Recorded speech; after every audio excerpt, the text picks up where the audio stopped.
Before we start, let me ask you something. If you believe family is chosen by love, not by blood, then this story is for you. What happened at this wedding divided a family and almost broke a teenage girl who just wanted to belong? If you care about stories like this, please subscribe to the channel, like this video, and stay with me until the very end. I still remember the exact moment my hands started shaking. I was standing in my kitchen, barefoot on the cold tile floor, holding a thick, cream-colored envelope with gold lettering. It was the wedding invitation for my oldest daughter, Emily. For years, I had imagined this moment. I pictured myself filled with excitement, happy tears, and pride. But instead, a tightness gripped my chest, and I couldn't explain why. The invitation itself was beautiful. Elegant script, heavy paper. Emily had always loved the little details, even as a girl. A smile spread across my face as I pictured her walking down the aisle. Just then, my phone buzzed in my other hand. It was a text message from Emily. It read, "Mom, we need to talk about Lily coming to the wedding." My smile vanished instantly. Lily, my 16-year-old adopted daughter. The sweet girl who came into my life 8 years ago carrying a small pink backpack, wearing scuffed shoes, and with eyes that watched every adult as if they might disappear without warning. The girl who flinched when voices got too loud and whispered, "Thank you," like she was afraid she didn't deserve kindness. I stared at the message for a long time before calling Emily. She didn't answer. I called again, straight to voicemail. I tried to tell myself I was overthinking it. Maybe it was about the seating arrangements. Or dress colors.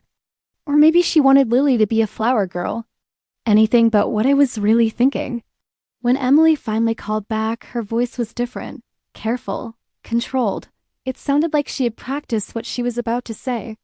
"Mom," she started, "I don't want you to get upset." That was when I knew. My heart sank. She told me her fiance's parents were uncomfortable. She said they were very traditional. She said people might ask questions. She said it could distract from the day. The words tumbled out of her mouth, faster and faster, as if saying them quickly would make them hurt less. And then she said it. The sentence that shattered everything. "She's not real family, Mom. I don't want drama on my wedding day." I was speechless. I couldn't find the words. My eyes drifted to the refrigerator, which was covered in photos. Lily's school pictures. Lily with her front teeth missing. Lily wearing a borrowed Halloween costume. Lily's first real smile after months of living in silence. 8 years of proof that she was family, real family. I finally managed to ask Emily if she was serious. She sighed and said yes. She suggested that Lily could stay home with a sitter. "It's just one day," she said. Just one day. I hung up the phone without saying goodbye. That evening, Lily sat across from me at the dinner table, her legs swinging because her feet still didn't quite reach the floor. She was chattering about a quiz she thought she had failed and a boy at school who made fun of her jacket because it came from a thrift store. I nodded and smiled when I was supposed to, but my chest felt so heavy, like I was holding my breath underwater. She noticed. Of course she noticed. "Mom?" she asked softly. "Are you mad at me?" I looked at her and I felt something crack open inside my chest. "No, sweetheart, never." She hesitated for a moment, then asked the question she always asked when something felt wrong. Did I do something bad? That question broke me. I told her no. I told her she was perfect just the way she was. I told her that sometimes adults make very selfish decisions. She listened quietly, her shoulders slowly tightening up. She didn't cry, she just nodded and said, "It's okay." I'm used to it. Used to it. Those 2 words echoed in my head. I excused myself, went to my bedroom, and cried into my pillow so she wouldn't hear me. The next morning, I called Emily again. This time, I didn't soften my voice. I told her Lily was my daughter. I explained that adoption didn't make her any less family. It just made our family's story different. I was firm. I told her if Lily wasn't welcome, then neither was I. Emily's reaction was immediate and sharp. She accused me of choosing favorites, of pitting my daughter against my sister. She said I was ruining her wedding, but I had no idea how stressful the planning had been for her. Her voice cracked as she said I was making everything about Lily, that this was supposed to be her one special day. I tried to stay calm. I told her that family doesn't get to pick and choose who counts, especially not when it's just convenient. But she wasn't listening. She hung up on me. The days that followed felt heavy, like a constant weight on my chest. Lily tried her best to act normal, to pretend nothing was wrong. I'd catch her looking at me with those big, worried eyes. One afternoon, she asked me what dress I was going to wear to the wedding. And then, as if catching herself, she quickly added, "If you go." That little phrase, "if you go," broke my heart. I sat down with her and told her the truth. I wasn't going. Her eyes widened, and for a split second, I saw a flash of fear before it was quickly replaced by guilt. "No, Mom," she said, her voice small but insistent. "You have to go. Don't miss it because of me, please." I knelt in front of her, taking her small hands in mine. I looked her right in the eyes and said, "I'm not missing anything.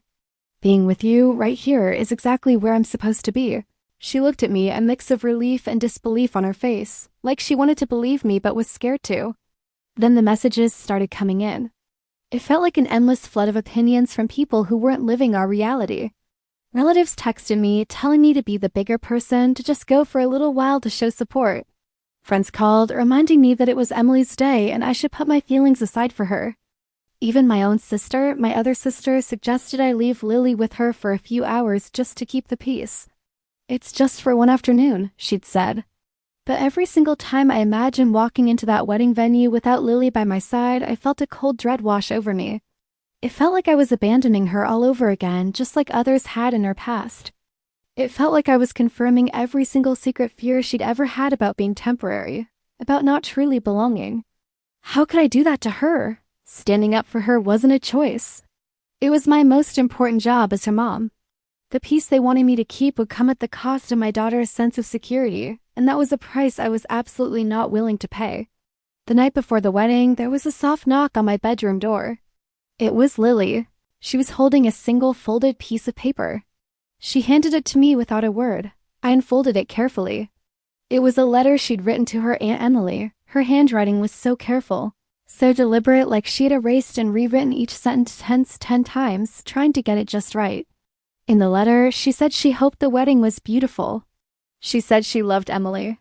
And then she wrote that she was sorry if she ever made things hard. My hands trembled as I held that letter. I just sat there, wondering how a child who had been rejected so many times, who had been made to feel like an inconvenience, could still hold so much kindness and love in her heart. She was apologizing for a situation she never created. She was taking the blame for someone else's prejudice. It was a moment of profound clarity for me. Protecting her wasn't just about this wedding. It was about protecting that beautiful, resilient spirit of hers from a world that could be so carelessly cruel. The morning of the wedding arrived with a strange quietness.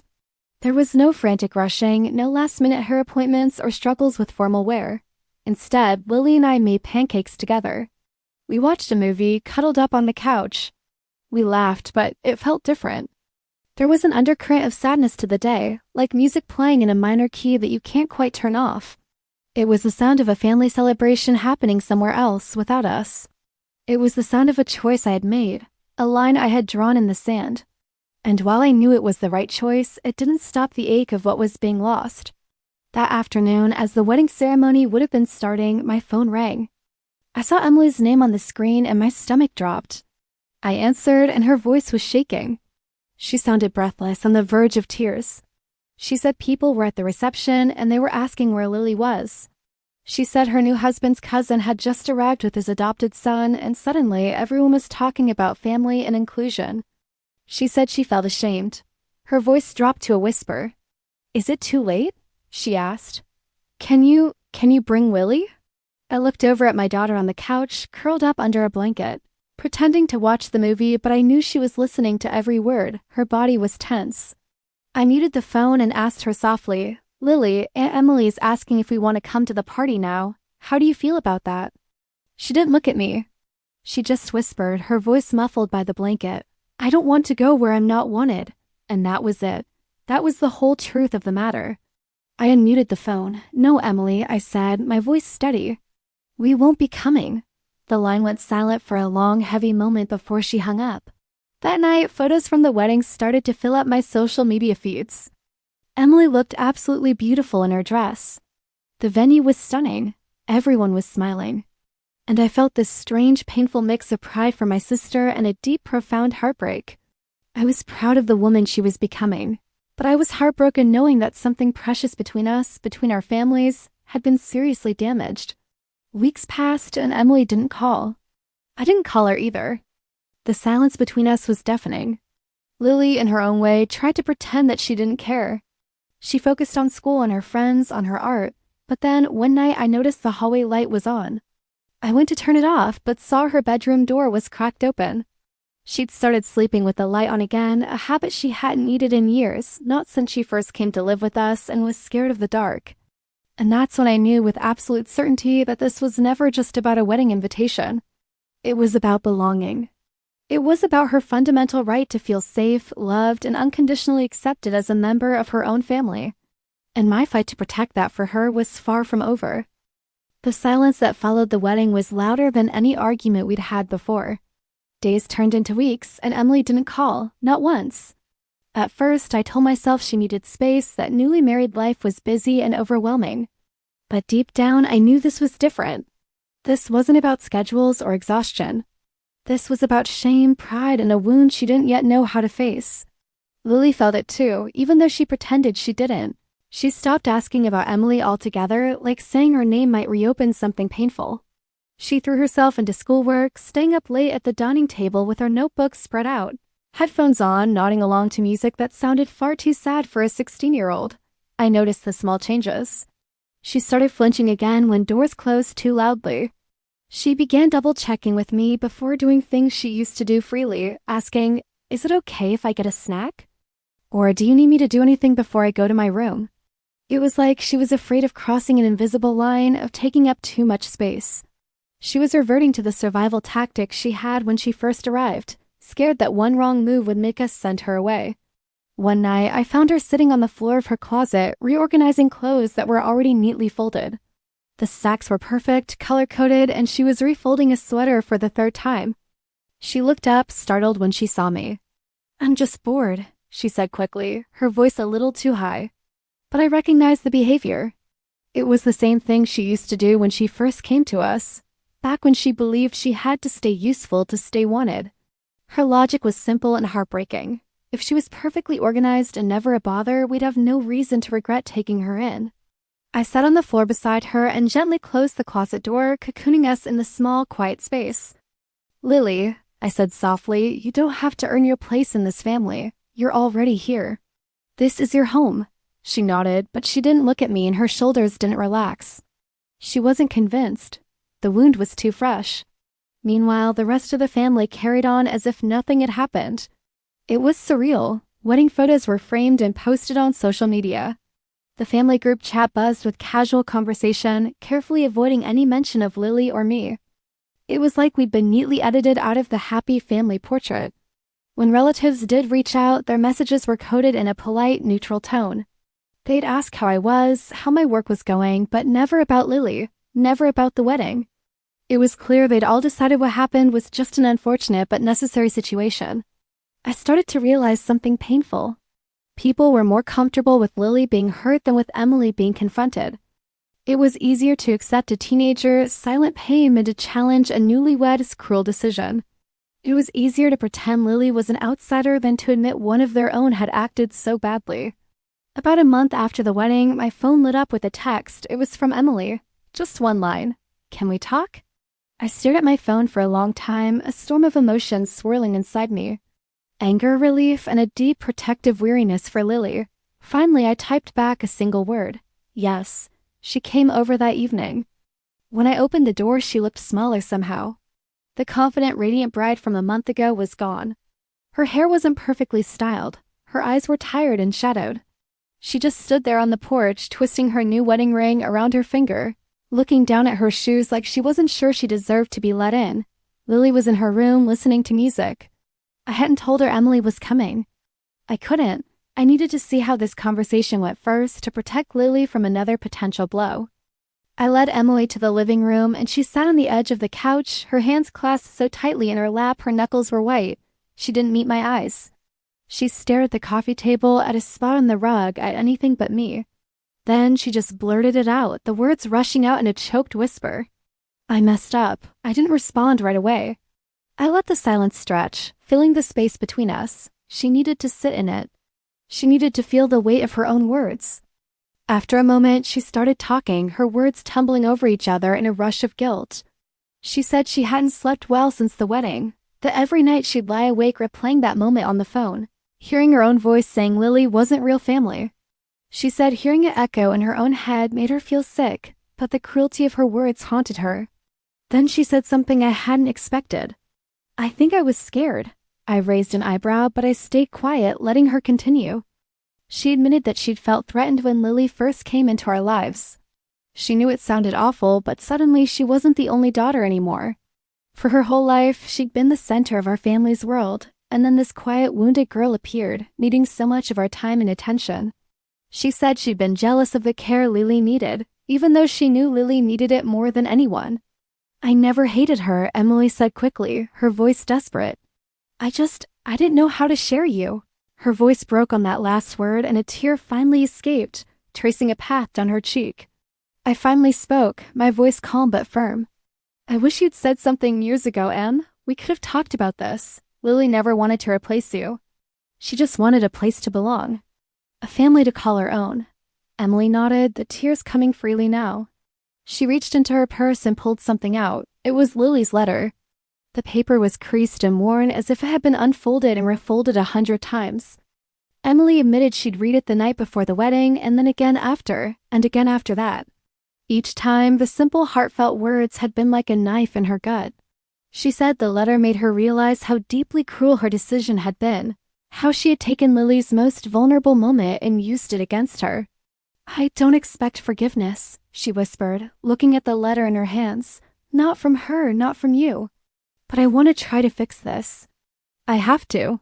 I looked at my daughter, my firstborn, and saw not a monster, but a flawed, frightened person who had made a terrible mistake and was finally ready to face it. Fixing this won't be quick or easy, I told her gently. Lily's trust isn't something you can demand back. You have to earn it. Emily nodded again, her eyes filled with a resolve I hadn't seen before. I know. I just want the chance to try. I took a deep breath and went to Lily's room. I knocked softly. Lily, Emily is here. She wants to talk. You don't have to if you don't want to. You can just stay here. It's completely your choice. She was silent for a long moment. I could hear her music stop. Then her door creaked open. She hesitated, her eyes darting from me to the living room, a flicker of fear and uncertainty on her face. Finally, she stepped out. She walked slowly into the living room and sat in the armchair across from her sister, keeping a careful, deliberate distance. Emily looked at her sister like she was seeing her for the first time. Not as a problem, not as an inconvenience, but as a person who had been deeply, deeply hurt. I'm sorry, Emily said, her voice so soft it was almost a whisper. I was wrong. What I said was cruel, and you didn't deserve it. Lily just stared at her own hands folded in her lap. There were no tears, no smile. She just listened. Emily kept talking, her words spilling out in a rush. She confessed she was scared and selfish, and that none of it excused her actions. She told Lily that she was her sister, regardless of whether she felt she deserved that title anymore. When she finally finished, the room fell into a heavy silence. After a long moment, Lily finally spoke. I didn't want to ruin your wedding. Emily shook her head, a desperate motion. You didn't ruin anything. I did. That was all Lily said that night. She didn't offer a hug or say she forgave her. And Emily, to her credit, didn't push for it. She understood that some wounds need space to breathe. In the days and weeks that followed, Emily started to reappear in Lily's life, but in small, gentle ways. A simple text wishing her luck on a test. A book she thought Lily might like, left on the porch. An invitation to coffee with the full expectation of hearing no. And sometimes Lily did say no, but sometimes she said yes. Trust, it turned out, rebuilds slowly. It is like trying to stitch together a piece of fabric that has been torn right down the middle. The new seam is fragile, delicate. It could rip open again with a single careless movement. It was a process of tentative steps forward, of learning a new dance around the old pain. Each yes to coffee, each answer text was another careful stitch, reinforcing the fragile mend. One evening, Lily came home from school much quieter than her usual self. She went straight to her room and shut the door without a word. When I went to check on her a little later, I found her sitting on the edge of her bed, her phone clutched tightly in her hand. Emily had posted a photo from her wedding. The caption read, "Family's everything." Lily didn't say a word. She just handed me the phone. I felt a hot flare of anger in my chest. It felt like a thoughtless jab, a reminder of the exclusion Lily had felt so acutely. Before I could voice my frustration, Lily spoke, her voice small. "She's trying," she said. I think, in that moment, I saw with stunning clarity the immense emotional labor Lily was doing just to exist in this family. The incredible strength she was showing by working so hard to be understanding, even when she absolutely shouldn't have had to be. She was carrying a burden far heavier than a younger sister should ever have to bear. She was choosing grace when she had every right to choose anger. It was a testament to her character, a quiet resilience that was both heartbreaking and awe-inspiring. A few weeks later, Emily invited Lily to her apartment for dinner, just the two of them. The air in our house was thick with Lily's nervousness. She must have changed her outfit at least 3 times. She kept asking me questions. Should she bring a gift? Should she call Emily sis or just use her name? I just told her to do whatever felt right, to trust her own instincts. When Lily came home late that night, she looked lighter, as if a weight she'd been carrying for months had finally been lifted from her shoulders. She told me they had talked for hours, really talked. Emily had pulled out the wedding album and page by page apologized all over again. She admitted she'd been wrong to let other people's opinions influence how she treated her own sister. She said she wants to do better, Lily told me, her voice quiet with a mix of wonder and caution. I just nodded, my heart full. How did that make you feel? I asked. Lily thought for a long moment, her eyes distant. Scared, she admitted. But hopeful. Hope, it was such a fragile thing, like a tiny sprout pushing its way through cracked concrete. But it was there. It was something real to hold on to, a glimmer of light at the end of a very long, dark tunnel. It wasn't a guarantee, but it was a beginning. And for now, that was more than enough. Then came the announcement. Emily was pregnant. She drove over to tell us in person, her hands shaking slightly as she held a small black and white ultrasound photo. She was smiling, but her eyes immediately found Lily's. I wanted you to know first, she said, looking between me and Lily. Both of you. Lily's eyes widened. And then she burst into tears, but these weren't the silent pain tears of before. These were happy tears, tears of relief and overwhelming joy. Without a moment's hesitation, she crossed the room and hugged Emily, pressing her face into her sister's shoulder like she finally truly belonged there. Watching them hold each other, I felt something inside my own chest loosen. A knot I hadn't even realized was still pulled so tight. The past hadn't been erased. The hurt hadn't magically vanished into thin air. You can't just undo that kind of damage. But something new and beautiful was growing in its place. It was fragile, yes, but it was also powerful. It was understanding. It was forgiveness. And maybe, just maybe, with a little more time and a lot more love, it was healing. By the time the shock of everything that had happened began to settle, our house felt different. It wasn't quieter, not louder, just heavier with things left unsaid, and lighter with truths we were finally brave enough to face. Emily didn't disappear again after that first difficult apology. She stayed present even when it was uncomfortable, even when Lily wasn't sure how close she wanted her to be. And Lily kept moving forward in that careful, guarded way she had learned long before she ever became my daughter. She turned 17 that spring. There was no big party, just a small cake, a few candles, and Emily standing awkwardly in the doorway with a wrapped gift in her hands. Lily hesitated before opening it. Inside was a silver bracelet, simple and delicate, with a tiny heart charm. It's not from the wedding, Emily said quickly, almost like she was afraid Lily might think it was a hand-me-down. It's just from me to you. Lily didn't say anything at first. She just fastened it around her wrist and looked at it like it might disappear if she blinked. Then she said thank you, quietly but sincerely. That night, for the first time in weeks, she slept with the hallway light off. Emily's pregnancy became the quiet bridge between them. It gave them something neutral, something hopeful to focus on. Lily started going with Emily to her doctor appointments, sitting beside her in those stiff plastic chairs, listening to the steady rhythm of a tiny heartbeat through a machine. Every single time, Lily's eyes would widen, as if she were hearing something sacred, something magical. One afternoon, while they were painting the nursery together, Emily suddenly broke the silence. I was afraid he'd replace me. Lily froze, her paintbrush hovering amid her.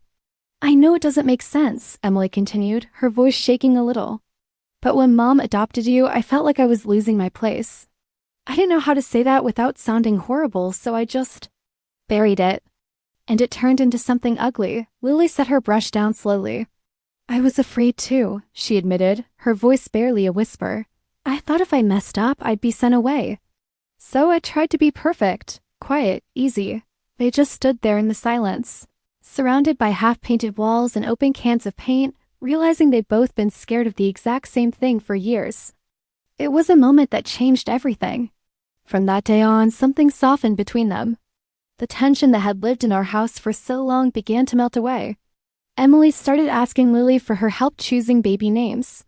Lily would suggest one and then immediately apologize like she'd overstepped some invisible boundary. But Emily would just smile and write the name down anyway. Then she asked Lily to be in the delivery room with her. That night, Lily cried in my arms, but not from sadness. It was from a deep, overwhelming disbelief. Are you sure? She kept asking me, what if I'm in the way? I held her close and told her, you'll never be in the way. Not here, not anywhere you belong. The night before the baby was born, Lily couldn't sleep. She paced the hallway barefoot, her little silver bracelet clinking softly against her wrist with every step. She stopped outside my room and whispered, Mom, what if I mess this up too? I pulled her into bed with me, just like I used to when she was smaller. You don't have to earn love, I told her, stroking her hair. You just have to exist. The delivery room was bright and overwhelming. Machines beeped, nurses moved with a focused urgency, and through it all Emily gripped Lily's hand tighter than she gripped mine. Lily was her rock. She whispered encouragement through every painful contraction, her voice steady even when her own eyes were wet with tears. When the baby finally arrived, a perfect crying little boy, the doctor placed him on Emily's chest. Emily looked at Lily, her face exhausted but radiant. Hold your nephew, she said. Lily looked at me, her eyes wide with a question she didn't dare ask. I just nodded. She reached out with trembling hands and gently took the baby. As she held him, this tiny new life, her whole body seemed to relax. She looked down at his face and a slow, genuine smile spread across hers, the kind of smile I hadn't seen in years. She looked up at Emily and then at me, and in her eyes I saw it. The fear was gone. She wasn't the girl who had to be perfect anymore.